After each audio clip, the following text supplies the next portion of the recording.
Тот, кто любит читать, тот, кто любит читать, может столько увидеть и столько узнать, Здравствуйте, может Настя Розанова. Мне узнать. 10 лет. Я учусь в школе-гимназии имени Нышанова.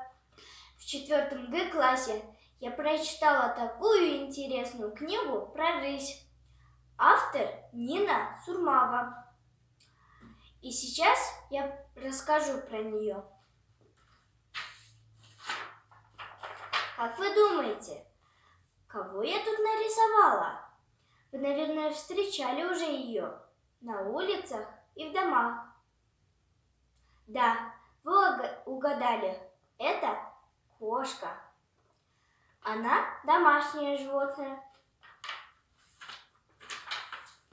Как вы думаете, а это кто? Вы думаете, что это тоже кошка? Нет, это не кошка. Хотя и она относится к семейству кошачьих, она дикое животное.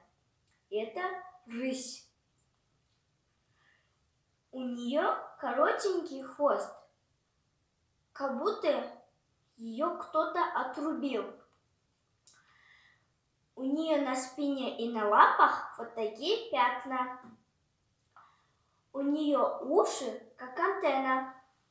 И еще ее можно встретить в зоопарках.